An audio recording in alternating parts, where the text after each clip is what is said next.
the House Leader of the third party. Thank you, Madam Chair, and thank you for this opportunity. I appreciate the opportunity. Congratulations on your new post. And I know that we've, Minister, we've talked a few times now about some of the issues that we're facing in my riding and that I'm hearing from child care operators across the province. I'm just wondering if maybe a Minister can provide a brief overview as to what the plan is for the private child care providers that are currently operating, and I think probably operating a majority from what I understand of the spaces in the province. These are private for-profit providers, some of whom actually this government funded to increase spaces early after 2017 when the child care program came out.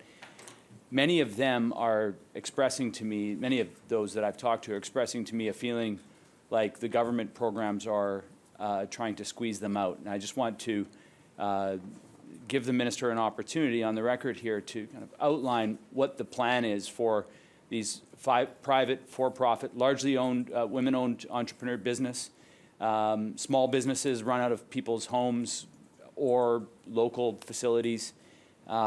What's the goal for them over the next year, 3, 5 years?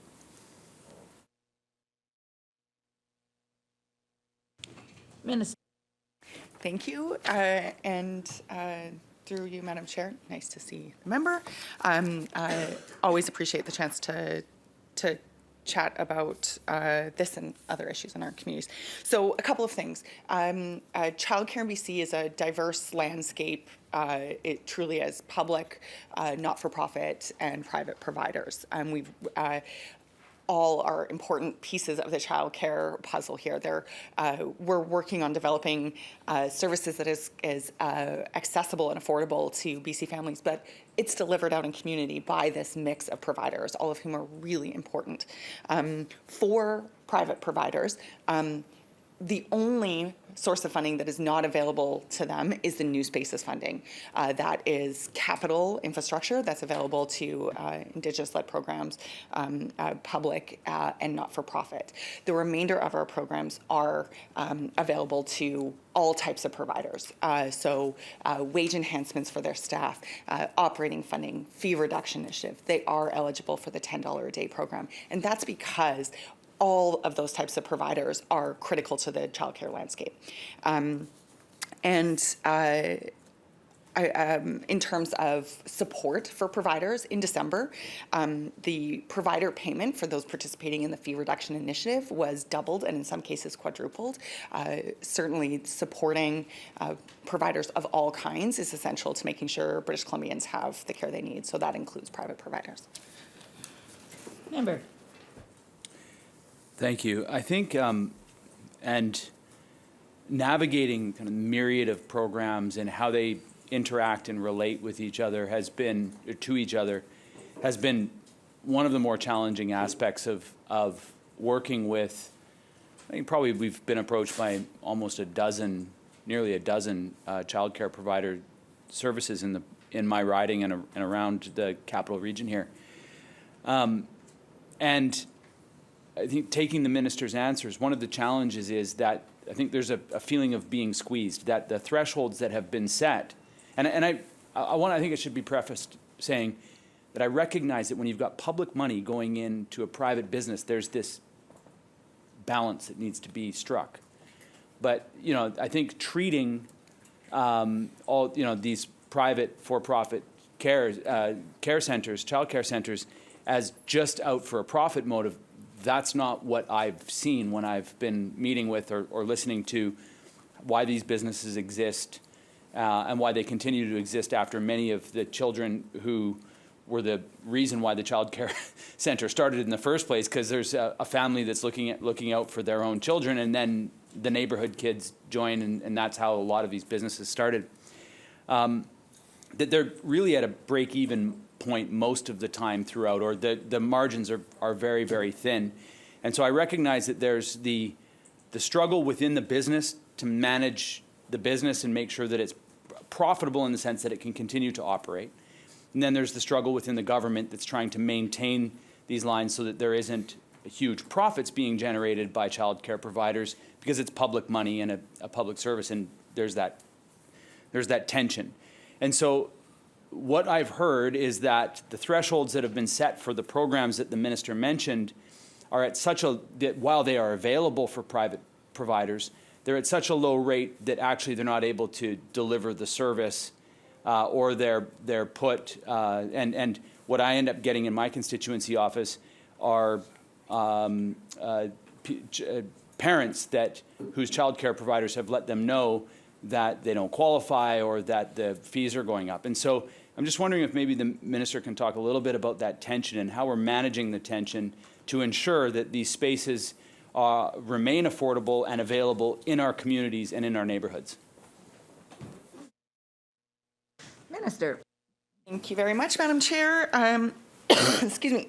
And to the member opposite, I appreciate the question and the framing of the question. I think he's identified some of the challenge and the balancing that we need to do. I'm going to answer with a couple of different things.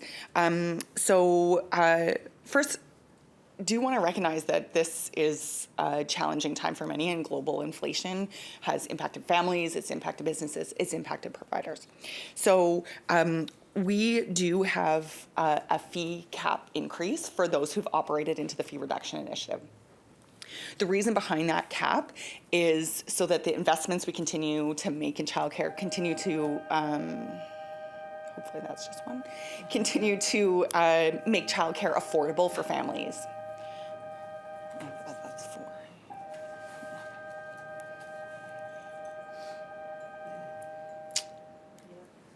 Okay. I would like to call a recess. And of supply back to order and recognizing the minister's take. Thank you, Madam Chair, and I don't know where I was, so I'm gonna just start off. So appreciate the member's question, and I do think he's characterized some of the challenge and balance well. We absolutely know that as global inflation has impacted families, it's also impacted businesses, it's also impacted providers. So a couple of things that I want to share as I answer that question. So yes, we have a fee cap for increases annually for providers that have opted into the fee reduction initiative. The reason behind this fee cap is to ensure that the investments that we're making on affordability continue to benefit BC families. That fee cap is 3% annually. Just to share the experience of Australia, Australia subsidized childcare. They did not at the same time have limits on fee increases, and parents saw their costs go up 40% in 8 years. So there's an element of this that's really important. And we know that providers face challenges and need to be supported. So a couple of ways that we're doing that. So in December, when we increased the amount that was benefiting families, we also increased the provider payment. So the amount per space for providers in the fee reduction initiative. We increased that from $22 per space per month to $52.69, for example. There's a few different iterations of that based on age of child and type of provider. But there was a doubling and in some cases quadrupling of the provider payments that went with that fee reduction initiative to offset some of those. So that's one component. Providers also can request above that 3% increase, and that's something that the ministry thoroughly evaluates when those come in to ensure that providers are able to continue their business and meet the needs of families and are keeping costs low for parents. So those are a couple ways we navigate it. I want to say that we're constantly hearing from providers, listening to providers about the different ways that they are impacted or navigating this so that we can continue to do better, because we are building this as we're looking to deliver it for providers and families. And one of the things that is changing just in a couple of days here is the level of fee that is allowed to opt into the fee reduction initiative. We heard from providers that new facilities, new providers felt they couldn't opt in to the fee reduction initiative at the 70 percentile. So that's increasing as of April 1st. So that's one of the ways that we're looking to respond, because for sure new providers, we want them to be able to come on and come in. And then perhaps the last thing I'll say is for providers in your community that are having finding it challenging to navigate the various programs. Again, we're looking to support providers, parents, and educators to please connect with us so that we can support them in that and continue to learn from their experience going forward.